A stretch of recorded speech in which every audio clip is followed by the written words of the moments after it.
Welcome back, Let's Tab 59. Look at me today, no gear on. Went out tabbing, went out for a tab at lunchtime, guys, just after lunch. But it's blowing a hoolie again out there, and until I get a little fluffy mic to cut the wind noise down, I'm not going to do those outside so much. Let me get my mic and I can do some more outside. But I'm still tabbing, I hope you are too, those that you can. So, as the title suggests, I want to talk about the former Republic of Yugoslavia and the wars out in the Balkans there. Not Kosovo, because I can't really talk about that much because I didn't go there. I'm aware of it, but I didn't go. So first of all then, thank you very much. Over the Christmas period, I've been absolutely, it's been great. I'm at 577 subscribers, which is something I never thought I'd ever get to. I can remember just back in November being at 89, I was doing a tab and I'm stopped down by the war memorial, it's raining. And I think I was at 89 subscribers and I was saying to you guys, look, can you get me to 100 subscribers? And you did overnight, literally. And that was only back in November. We're now, it's still not at the end of December yet. Just waiting for that period between Christmas and New Year. We're in that period now. And I'm at 577 subscribers. So thank you so much. And also, thank you for all the lovely, lovely comments. A lot of encouragement, especially from our veteran community out there. Not just UK veterans. I've had some great ones from over the pond there. One the other day from the United States Marine Corps guy. Thank you, I'm sure you know you are. So thanks for all that. I'll stop waffling about that now. And let's talk about Operation Grapple, Operation Loadstar, Palitine.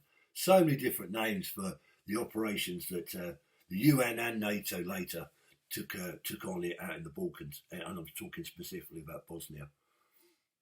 I was very lucky. One of the jobs I had, which I think was Loadstar, we went from UN, and pretty much they signed the Dayton Peace Agreement in Paris, the war in factions, and then it changed overnight from UN. So we went from the white vehicles and the blueberries, we went across to being part of NATO, the Implementation Force, I4, that's what it's called, initially I4, and we went green overnight, so to speak. So we had a little bit more punch about us than we did when we was with UN, and yeah, I think that might have been Loadstar or Palitine. I can't remember the actual operational names, but anyway, that's what we did. And then we were getting a little bit more involved on the ground. We had a little bit more power, if you like. As before was UN, we was a little bit more restricted. But it was I4, then we got on to S4, didn't we? After I4, we went to Stabilisation Force, and that's when I had quite a good tour. Because obviously things had calmed down a lot by then. I think there was still incidents going on S4, and there were still casualties. Thank God we didn't lose too many guys out there, girls out there, but we did have casualties, obviously. But S4, yeah, and I got a job down in, and you'll know this one, some of you, Slipper City, Dujmovača Barracks, DJ Barracks in Croatia, down near Split, near the airport, not far. I think the nearest town actually was Trogir, rather than Split, but Split was very close and Split Airport was nearby. And I remember you come in there into Split and we got taken across the road to, I think it was a tomato factory, packing factory or whatever. And we went in there and got our induction sort of done and then got taken from there into DJ Barracks proper. And Dujmovača Barracks, from my memory, I think it was an old, obviously back in the Cold War days, it would have been a Yugoslav army barracks or marine barracks, because it was on the coast there, the beach was all around you, and there was one of those sort of diving towers down near the beach. I think it was one of those towers that they used to practice, if you was a submariner, to escape from a submarining, something like that. Obviously it wasn't being used then. And it was taken over by the Croatian army. They had a certain part of the camp, and then obviously the NATO forces. It's mainly Brits, but I think there's some Dutch guys in there as well. I remember being a Dutch PX there or something. But that was us, and that was great. Slipper City, let me tell you. You could pub crawl round DJ Barracks most nights of the week.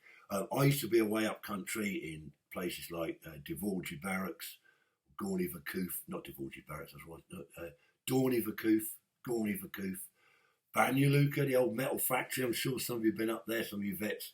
And Sarajevo, of course. It was Idlitsa Hotel, just sort of NATO headquarter place.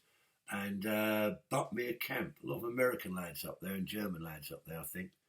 Possibly German, I can't remember. And certainly a lot of American guys up there, fantastic, mixing with them. Up in Butmere Camp, which is a big field full of pork cabins, basically. And I know a lot of the American guys called it Buttsmere because it was covered in mud. But we stayed up there and we went all over the place. It was really quite cool. But, of course, it was also sad. You drive up on the way up route Seagull up from Croatia through Mostar area, something like that, going up towards Sarajevo, and seeing, state of some of the villages and towns that we drove through, the poverty, and where some of the villages and towns have just been shot to pieces. I've got pictures somewhere of like bullet-ridden houses and all of them mostly burnt and sort of ethnic cleansed. I don't think many people lived in some of these villages on the way up. Some have been completely, uninhabitable anymore. I think there was some other slightly bigger villages or towns where people were still hanging on in those villages or moving back. I know there was a lot of refugees were coming back.